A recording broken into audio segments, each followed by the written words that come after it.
Si abres una Biblia cristiana protestante y miras el índice, notarás que los primeros 3/4 son una colección llamada el Antiguo Testamento. Si miras la lista de libros, verás que está formada por 39 obras más pequeñas que se agrupan en 4 secciones principales. Las primeras 5 son llamadas el Pentateuco, seguidas de los libros históricos, luego los libros poéticos y finalmente los libros de los profetas. Ahora, eso parece bastante simple, pero en realidad es mucho más complicado e interesante. Este orden de libros en un solo volumen llamado Antiguo Testamento es una tradición cristiana tardía que se desarrolló después de Jesús y los apóstoles. En la antigua tradición judía, estas obras estaban todas en rollos separados y se concebían como parte de una colección unificada en 3 partes llamada Tanakh. Es un acrónimo hebreo para Torá, que significa instrucción, Nevi'im, que significa profetas, y Ketuvim, que significa escritos. Ese Tanakh tiene los mismos libros que el Antiguo Testamento protestante, pero en un orden diferente. La Torá corresponde al Pentateuco, pero los profetas consisten de 4 libros históricos narrativos y luego 15 obras que reciben su nombre a partir de profetas específicos. Después siguen los escritos, una diversa colección de textos narrativos y poéticos. Ahora, este diseño en 3 partes es muy antiguo. Es referido en los textos judíos antiguos, como en los rollos del Mar Muerto, el libro de Sirásida e incluso Jesús de Nazaret lo mencionó. Y eso es porque esta forma en 3 partes está entretejida en los mismos rollos. Si pones atención, descubrirás que cada rollo ha sido coordinado mediante referencias cruzadas que unen cada obra a la colección en 3 partes. Entonces, ¿quién juntó todos estos rollos? Fue un proceso largo. Algunos de los contribuyentes famosos son nombrados como Moisés y David, pero la mayoría de los autores permanecen anónimos. En la Biblia son llamados simplemente escribas o profetas. Estos rollos tomaron forma a través de la historia de Israel, conforme las generaciones de escribas proféticos reunieron historias y poemas más tempranos y los integraron en composiciones más grandes, y eventualmente moldearon todo este material en una librería unificada de rollos, el Tanakh. Es claro, a partir de los textos en los Salmos y los Profetas, que estos escribas proféticos creían que el Espíritu de Dios los estaba guiando a lo largo de todo este proceso, que a través de estas palabras humanas Dios le habla a su pueblo. Esta es la razón por la que atesoraban estos textos, estudiándolos y componiendo una colección unificada. No sabemos cuándo exactamente fue terminado el proceso, pero fue en algún momento en los últimos siglos antes del tiempo de Jesús. Es su forma final. El Tanakh ofrece una interpretación profética de la historia de Israel que dice revelar los propósitos de Dios para rescatar a todo el mundo. Y aunque no podemos hacer justicia a la colección entera en solo un video, es útil que hagamos un repaso general de lo que tratan estos rollos. La Torá comienza con Dios creando y bendiciendo un gran terreno, nuestro muy buen mundo. Dios se lo confía a una criatura que refleja la imagen divina, un humano, o en hebreo, Adán. Dios comisiona a la humanidad para gobernar el mundo como reyes y reinas de la creación. Y la pregunta es si ellos confiarán en la sabiduría de Dios para discernir el bien y el mal, o tomarán autonomía y definirán el bien y el mal por ellos mismos. Pero hay otra criatura con los humanos, la misteriosa serpiente. En su rebelión contra su creador, engaña a los humanos para que se rebelen neciamente contra la generosidad de Dios.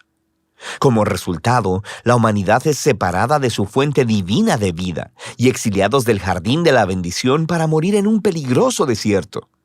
A partir de ahí, la humanidad continúa esparciendo y redefiniendo el bien y el mal, y las cosas rápidamente se ponen mucho peor. Ellos construyen ciudades plagadas de violencia y opresión, lo que conduce a la fundación de una ciudad llamada Babilonia, donde las personas se exaltan a sí mismas como si fueran Dios. Y así se establece el conflicto básico de la trama de la Biblia entera.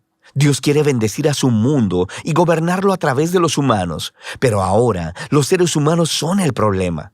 Están bajo la influencia de la maldad, son estúpidos y miopes y se dirigen a la autodestrucción. Y todo esto nos prepara para la solución de Dios. Necesitamos una nueva clase de humano. Así que Dios promete que vendrá un nuevo humano que no se rendirá delante de la serpiente. De hecho, la quebrantará y será quebrantado por ella. A partir de ahí, la historia sigue el linaje de la promesa hasta un hombre y una mujer, Abraham y Sara. Dios les confió la misma bendición divina dada a la humanidad en la primera página. Así que ellos dejan Babilonia para ir a una nueva tierra, similar al jardín que Dios le promete que le dará a su familia. Lo que sigue es la historia de la familia de Abraham. 3 generaciones, Abraham, Isaac y Jacob, seguidos de 12 hijos. Y nuestra esperanza es muy alta hasta que leemos su historia familiar muy disfuncional y destructiva. Ellos mienten, hacen trampa y casi se matan entre ellos, sin mencionar los escándalos sexuales. Pero, ¿qué esperabas después de la historia del jardín? Ellos son seres humanos. Eventualmente, la familia de Abraham termina exiliada en Egipto. Todos estos fracasos por parte de la familia de Abraham pintan un fondo oscuro para los pocos momentos resplandecientes de la historia. Dios permanece comprometido con ese pueblo. Incluso hace con ellos una promesa eterna llamada pacto de que los rescatará y que bendecirá a toda la humanidad a través de ellos. El cómo no está muy claro, pero la familia de Abraham está en su mejor punto cuando dejan sus planes egoístas y confían en la promesa de Dios con una fe radical. A partir de aquí, la familia crece. Terminan esclavizados en Egipto y se nos presenta al otro personaje principal de la Torá, Moisés. Dios lo levanta para rescatar a los israelitas y llevarlos a una montaña en donde todos son invitados a entrar en una relación de pacto con Dios. Se les dan 613 términos para esta relación, una guía para convertirse en una nueva clase de humanos quienes representarán con fidelidad a Dios delante del mundo. Y Moisés es el mediador de todo este asunto, porque él es genial. Es el profeta definitivo que habla la palabra de Dios a Israel. Es un sacerdote que los representa delante de Dios e incluso es llamado rey, líder de Israel y libertador en tiempo de necesidad. Pero conforme continúa el viaje, los israelitas fallan estrepitosamente. Violan el pacto e incluso Moisés se rebela contra Dios. De hecho, la Torá termina con Moisés prediciendo que el fracaso de Israel continuará conforme regresan a la tierra prometida y que terminarán en el exilio una vez más. Pero él tiene la esperanza de que Dios cumplirá su promesa de rescatar a Israel. Un día, él cubrirá sus fracasos, sanará sus corazones egoístas para que realmente puedan amar a Dios y vivir. Y entonces Moisés muere. Ahora, las últimas oraciones del rollo de la Torá son sorprendentes. Miran adelante en el tiempo y escuchamos de los escribas que dieron forma al Tanaj. Ellos reflexionan en la historia de Moisés desde su perspectiva y nos dicen que nunca en la historia de Israel se levantó un profeta como Moisés. Oye, quisiera que llegara otro profeta, sacerdote, rey como él. Y con eso seguimos al Nevi'im. Este tiene 2 subcolecciones. Primero, los profetas tempranos, 4 obras narrativas sobre la historia de Israel en la tierra prometida, contada desde la perspectiva tardía de los profetas. Las cosas empiezan muy bien con el liderazgo de Josué. Se nos dice que él es exitoso porque es justo como Moisés y medita en la escritura día y noche. Pero eventualmente, incluso Josué fracasa, empezando el largo y violento descenso de Israel a la autodestrucción, como Moisés y la historia del jardín anticiparon. Estas historias se enfocan principalmente en el fracaso de los reyes, profetas y sacerdotes de Israel. Cómo ellos mienten, hacen trampas, se matan unos a otros y adoran a ídolos. Es básicamente una repetición más larga y sangrienta de los fracasos de sus antepasados, pero hay algunos momentos resplandecientes.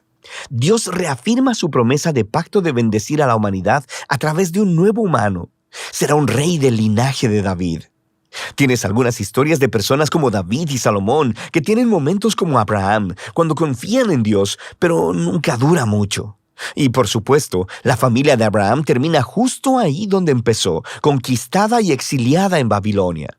Pero recuerda, toda esta historia está siendo contada desde la perspectiva posterior de los profetas, y ellos saben que el exilio no es el final. Así que diseñaron estas historias del pasado de Israel como indicadores a su esperanza futura. Cuando Dios rescate a su pueblo de Babilonia, enviará un nuevo rey que será como lo fueron Moisés, David y Salomón en su buena época. De hecho, de eso trata la segunda parte del Nevi'im, los profetas tardíos. Hay 3 obras largas y 12 obras cortas, conectadas con profetas específicos. Este diseño intencionalmente recuerda a los 3 más 12 ancestros de Génesis, cuyas historias de fracaso contienen las semillas de esperanza futura. Estos rollos proféticos están llenos de referencias cruzadas que enlazan a la narrativa de la Torá y los profetas y siguen desarrollando la historia. El trabajo de los profetas de Israel era ser como Moisés al acusar al antiguo Israel por su fracaso y corrupción y advertirles acerca del resultado inminente, el gran día del Señor que terminó con la derrota y el exilio en Babilonia.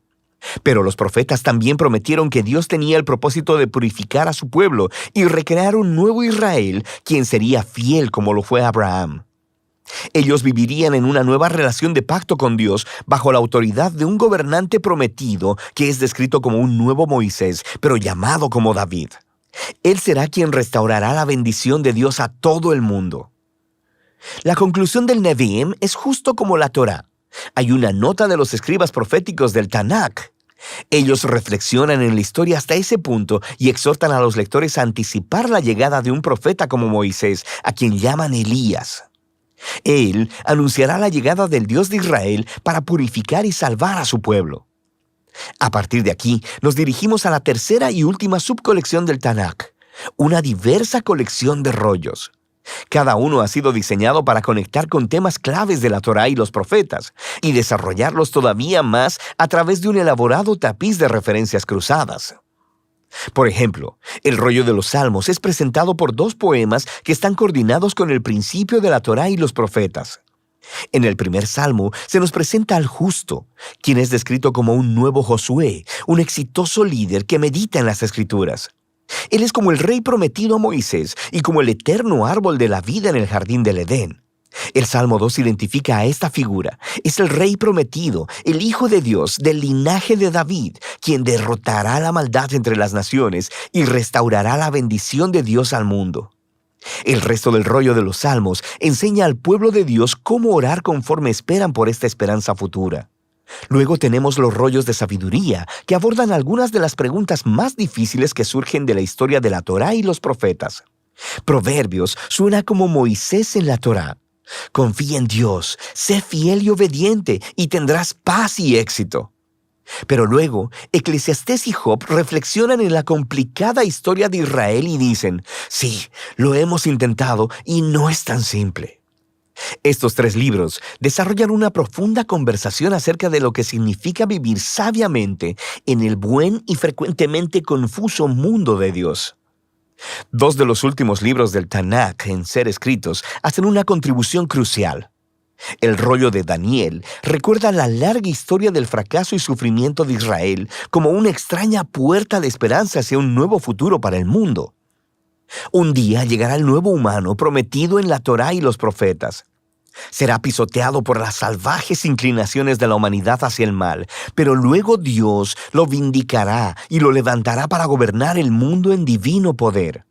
Finalmente, el rollo de Crónicas recuenta la historia entera del Tanakh, desde el principio hasta el regreso de Israel del exilio. El autor se enfoca en la promesa de Dios a David de un rey futuro que reunirá al pueblo de Dios en una nueva Jerusalén y traerá bendición divina a las naciones. Las últimas líneas del rollo de Crónicas han sido coordinadas con textos claves por todo el Tanakh. Mantienen viva la esperanza de un regreso definitivo del exilio, apuntando a la llegada de un israelita con quien Dios está, quien pueda ir y restaurar a la nueva Jerusalén. Y así es como termina la historia. El Tanakh es una majestuosa e intencionalmente diseñada colección de antiguos rollos hebreos. Estos diversos textos de todos los periodos de la historia de Israel han sido entretejidos como una historia unificada acerca de la promesa del pacto de Dios para Israel y para toda la humanidad. Fueron hechos para toda una vida de lectura y reflexión, conforme estas asombrosas palabras humanas ofrecen una palabra divina de sabiduría y de esperanza futura que todavía habla hoy.